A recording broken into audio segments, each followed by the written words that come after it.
5. Las 9:49. Sé que José y Marilena tenían alguna inquietud, pero había algo pendiente. Se quedó pendiente el con el tema doctor Pedro de Balbuena, y entonces después vamos con las otras inquietudes. Sí, pero con relación a la yuxtaposición, yo quiero decir lo siguiente. En lo que ustedes dos exponían, la tecnología me permite a mí, en caso de que yo no lo supiera, buscar lo que significa yuxtaposición. Yo no me refería a eso, que valoro las explicaciones que dio el doctor Espina Acevedo. Lo que pasa es que al pueblo hay que hablarle con claridad. ¿Qué hacía la Iglesia Católica con el código, con el índice? Que obligaba a los científicos que estaban vinculados a la Iglesia, como Copérnico, como Galileo, a escribirle en latín para que el pueblo no entendiera. Entonces, ustedes heredan toda esa cultura y la repiten sin darse cuenta de lo que están diciendo. Entonces, ¿por qué yuxtaposición si tú tienes sinónimos simples para que el que está manejando un carro público ahora o secando una mujer en un salón con un secador a una cliente entienda de lo que estamos hablando? Pero podemos Después dice Eury, no, la gente está hablando de algo que no entiende. Bueno, Claro que no va a entender si se lo están explicando de manera podemos técnica. aumentar el léxico también. Explicamos Sí, lo pero- que es. No, es que el que está trabajando en un taller no tiene que concentrarse en su pieza. pero, no puede ponerse a joder con un se le explicó, diccionario. se dio el término y se explicó. Por eso yo hice el ejercicio. Sobre las pruebas, Eso es doctor. correcto, Laura. La doctora Laura Costa, especialista en materia penal, dice que el Ministerio Público está facultado, tiene ciertas facilidades para obtener las pruebas en la fase preparatoria. Ella decía, no se depende de una auditoría de una Cámara de Cuentas, se pueden buscar peritos que cumplan con las normas de contabilidad. Por ejemplo, hablaba de lo del secreto bancario, no siempre se requiere de una orden judicial. En fin, dice que muchas de las pruebas descartadas que se consideraron no válidas, ella no las considera no válidas. El análisis que hace la doctora Acosta a mí me parece que es un análisis que no es conforme a las reglas constitucionales que nosotros tenemos. Lo que hace la Constitución de manera fundamental es proteger determinados derechos fundamentales y establecer una esfera íntima a la que no se puede penetrar a menos que un tercero, que no sea el que persigue, entienda que eso que pide el que persigue obedece a razón y no a persecución pura y dura. Lo que quiero decir con esto es que la Constitución es la que garantiza la intimidad.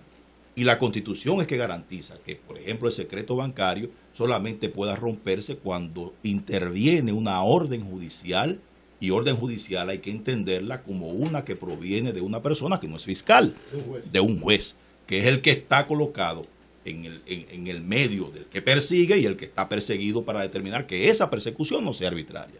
Entonces, a lo que hace referencia la doctora Acosta es a una disposición de la ley de lavado de que habla de que funcionarios judiciales, tanto el fiscal como los jueces. Pero esa cuestión ha sido, digamos, elucidada por el mismo Tribunal Constitucional, que ha dicho que para penetrar a la esfera íntima de las personas, y eso incluye el secreto bancario, hay que contar necesariamente con una orden judicial. Y en un sistema que se precie de democrático, no puede tener el que acusa al mismo tiempo la facultad para decidir respecto de lo que él mismo está acusando. Tiene que haber alguien en el medio, un juez, que determine la razonabilidad de esa persecución. Entonces al fiscal no se le puede entregar al mismo tiempo la posibilidad de perseguir y al mismo tiempo la posibilidad de digamos, determinar cuándo invade o no un derecho fundamental. Si eso fuera así, no estaría nadie seguro en este país. El que tiene un acusador por juez necesita a Dios por abogado. A Dios por abogado. Y esa es la propuesta del nuevo populismo penal dominicano. Entonces no puede usted basarse en que la persecución sea por lavado para entender que le puede conceder ese tipo de facultades exageradas al Ministerio Público para poder perseguir a un ciudadano. O sea, yo buscando todas esas pruebas sin una decisión de un juez. No, más que eso. Le voy a decir cosas que hicieron, que son terribles. O sea, el Ministerio Público en este caso se valió de artimañas para construir su caso.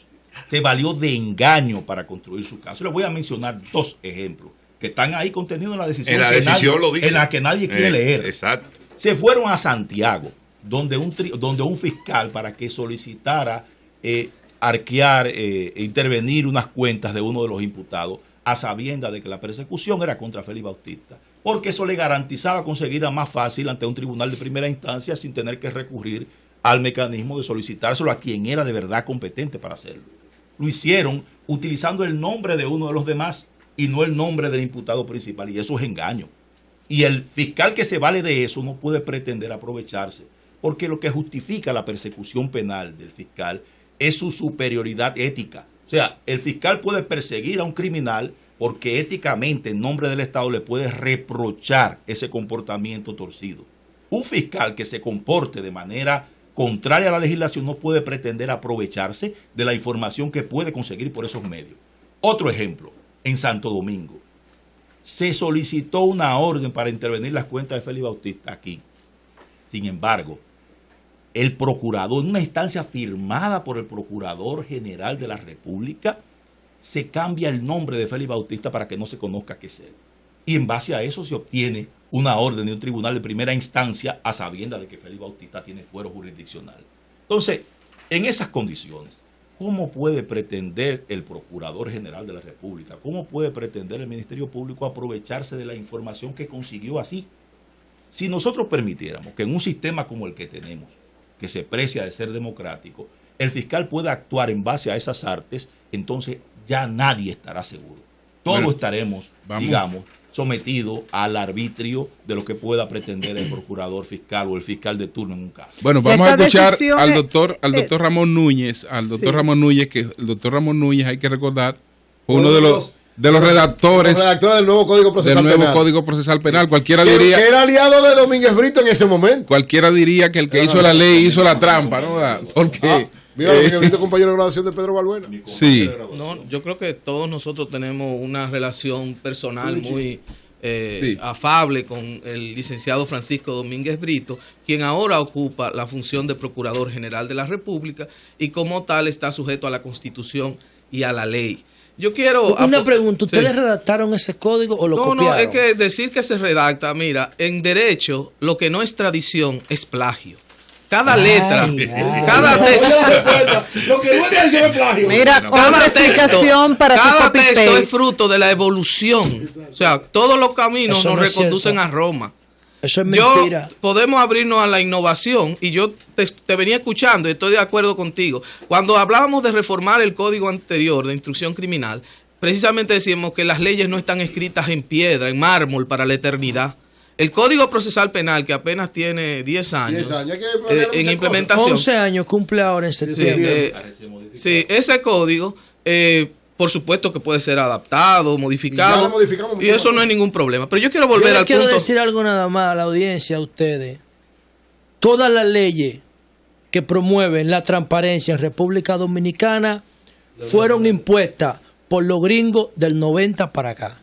Todas. Si me llaman, bueno, salvo las que teníamos existentes, todas del 90 para acá, porque se cayó el muro de Berlín. Esos son copy-paste que funcionan para... Las anteriores eran independientes. No, ¿tú sabes cuánto le dedica Estados Unidos a la Procuraduría General de la República, el presupuesto federal? 27,000 millones de dólares al año. Nosotros le dedicamos 4,000 millones. Podría considerarse... No da ni para pagarle a los fiscales. Esta decisión ya definitiva, en el sentido de que aunque se ha apelado, ya la Suprema Corte de Justicia... digamos que habló a través de su cuenta cuando justificó los fundamentos de la misma. No, lo que pasa es que como ha advertido el magistrado juez presidente de la Suprema Corte de Justicia, el escenario que eligió el Procurador General de la República fue primero el de los medios de comunicación y después el jurisdiccional. Cuando la Procuraduría General de la República, cuando la Suprema Corte de Justicia emitió unos tweets, en ninguno de esos tweets, si usted los lee con detenimiento, hace una valoración distinta a lo que dice la resolución. Es la transcripción pura y simple de la resolución. No hay un juicio de valor. Pero no se puede interpretar que institucionalmente no, porque cuando se emitieron apoya lo decidido por cuando un se juez. emiten decisiones de interés, porque ese es un tema importante que hay que establecer. Es el gran dilema o el gran tema de la época. Justicia y medios de comunicación. En una sociedad mediática puede permanecer callado la Suprema Corte de Justicia. ¿Es posible eso de que los jueces solo hablan por sentencia? El magistrado juez presidente de la Suprema, el anterior juez presidente, el magistrado Subero Isa, mantuvo una posición permanente en los medios de comunicación. De hecho, hay una obra que se llama No siempre ha hablado por sentencia. Y sí, las sentencias importantes, relevantes, en el sitio oficial de la Suprema Corte de Justicia están ahí colgadas. Claro. Ahí nadie criticó cuando la sentencia del caso de Bahía de las Águilas se colgó en la página de la Suprema. Nadie criticó cuando las sentencias de los casos bancarios se colgaron ahí en la Suprema. Eso no es ningún problema. No se criticó tampoco cuando la Escuela Nacional de la Judicatura armó un programa de capacitación especial para perseguir los casos de criminalidad financiera. Eso no tiene nada de pecaminoso. Ahora bien, ¿qué es lo que ha pasado en este caso? Es una manipulación, y sobre todo de alguien que ha elegido el escenario del tuit de los 140 caracteres para querer ganar un caso penal, luego decir que ya la Suprema habló. Es falso. Quien habló fue por el tuit del Poder Judicial. En todo caso, una responsabilidad del presidente del Consejo del Poder Judicial y de la Suprema Corte de Justicia, que no está llamado a conocer de esta apelación.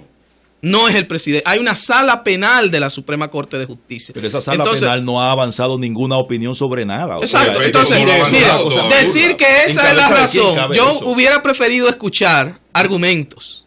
Claro. Argumentos acerca de por qué no tiene base jurídica esa sentencia. Pero nadie quiere ese debate. Bueno, nadie quiere ese debate. Una pregunta, ustedes, si ahora mismo, ustedes como expertos en el área, todos los cuatro brillantes, ¿ustedes no creen que, tomando en cuenta el carácter de opinión pública que ha tomado este caso, más que jurídico, la connotación, ¿ustedes no creen que a Félix Bautista le convenía que eso fuera a un juicio de fondo? Ese es un discurso que tiene una base, a mí me parece. Claro. No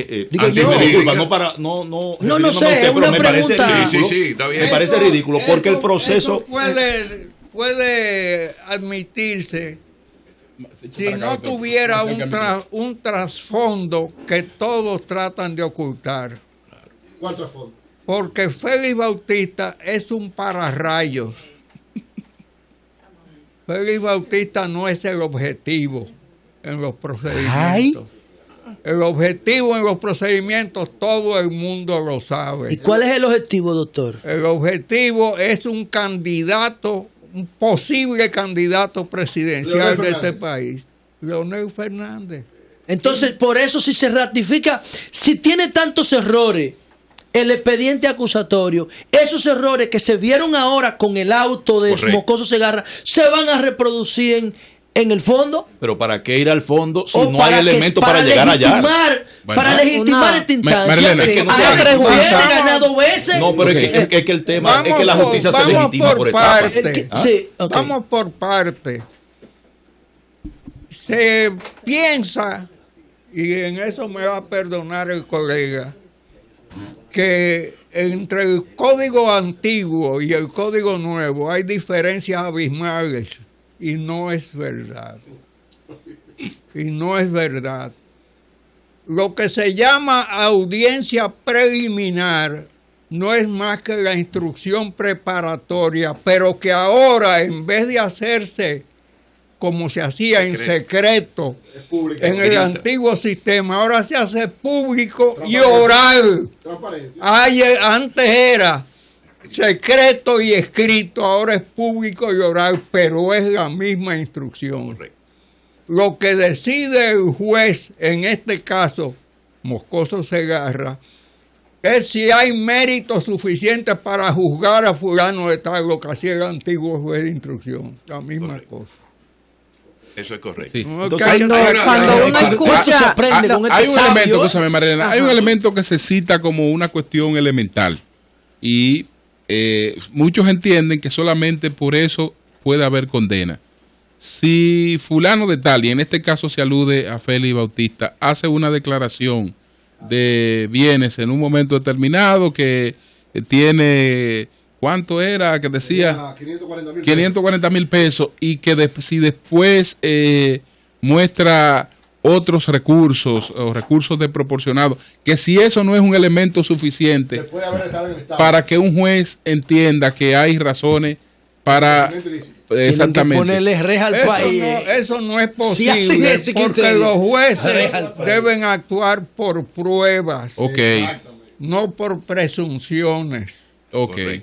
Las presunciones son dispensas de pruebas en el derecho civil, pero no en el derecho penal, donde no caben. Los jueces en materia penal tienen que llevarse por pruebas. Lo que usted dice que es una previsión constitucional que indica que todo el mundo está obligado a justificar la forma en que se hizo su fortuna, no quiere decir que si un individuo no puede explicar cómo hizo su fortuna o no quiere explicar cómo hizo su fortuna, eso libere al Ministerio Público de romper la presunción de inocencia demostrando la ilicitud de los fondos. Así es.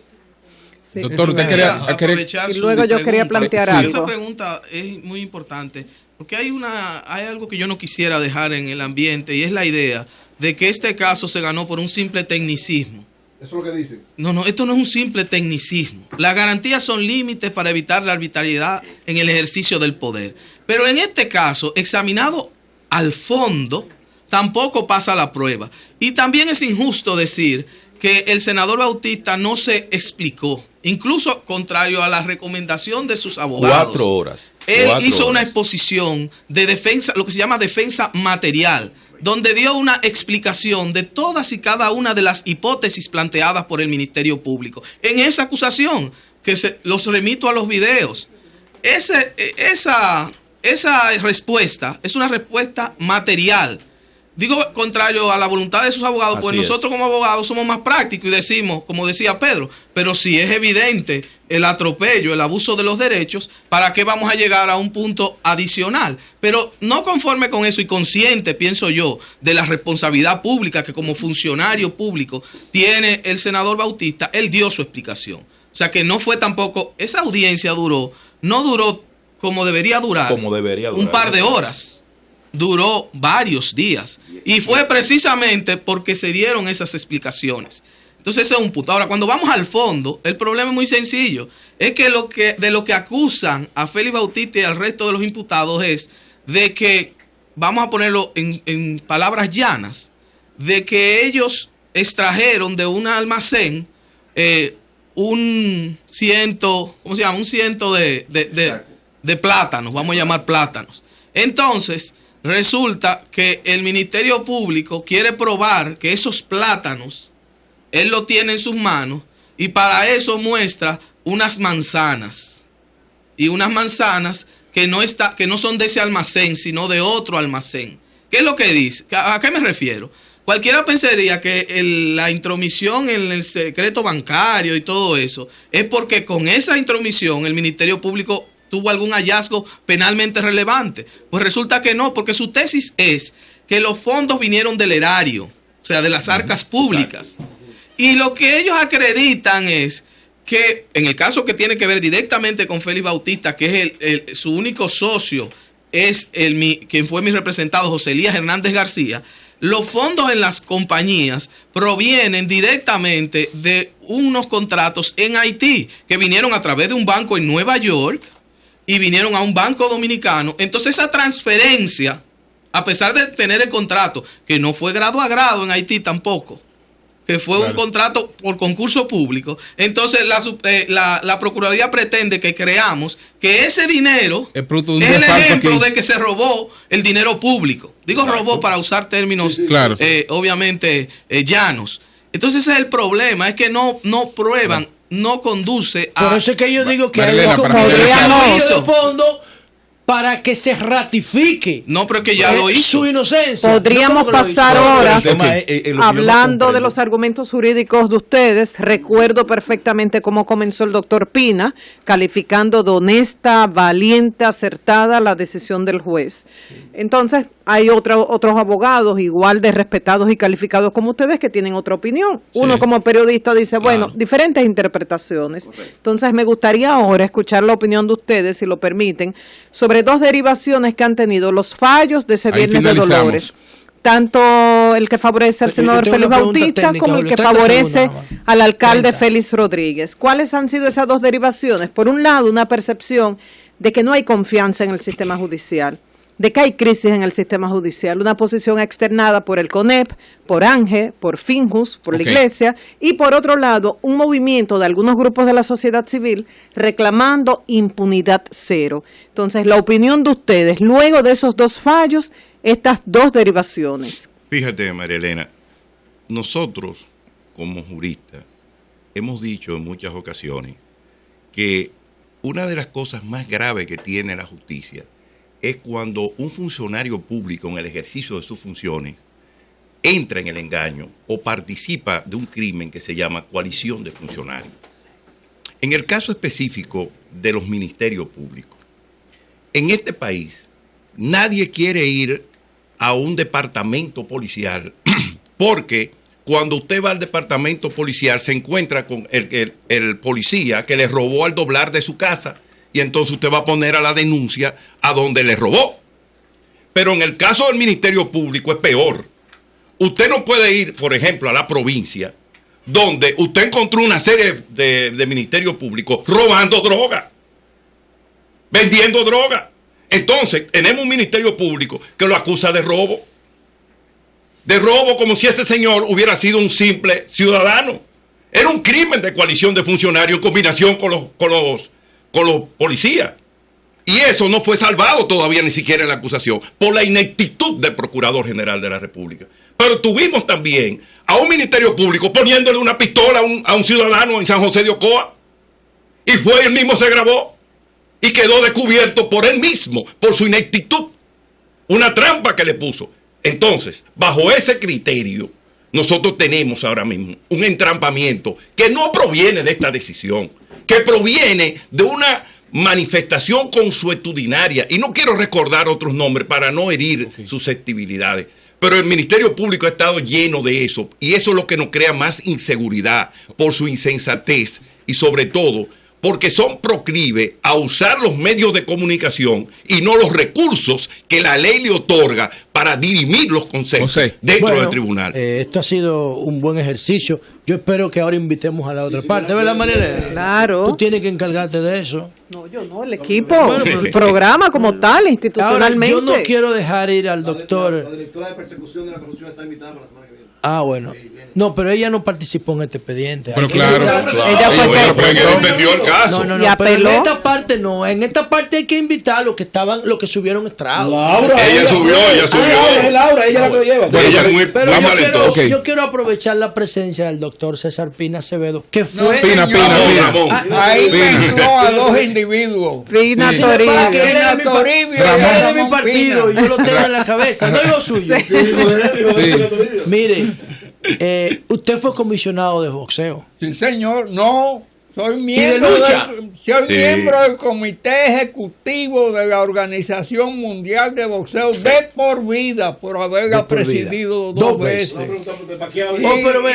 Y ahora mismo en esa pelea de Pacquiao y Mayweather yo tuve que dar mi voto. Oye, entonces casi 300 millones de dólares. Tuve que darme. En eso no tiene que ver nada la organización. La organización. Eso no, porque son negociaciones de la promoción. ¿Qué usted opina de esa pelea? ¿Usted se atreve a dar un pronóstico de quién va a ganar, las condiciones? Y algo importante, el doping. ¿Están limpios los dos? Es condicional.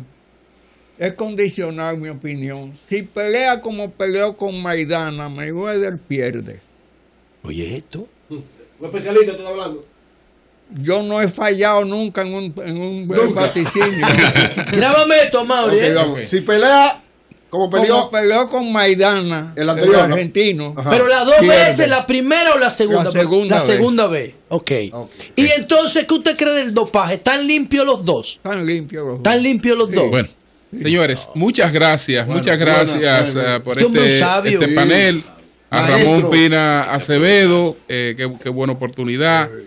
Al doctor Marino Elceví, al doctor Ramón Núñez y al doctor Pedro Balbuena. Muy buenos expositores. Muy buenos expositores los cuatro. Así es que son las 10:13. Cambio y fuera, Mauricio.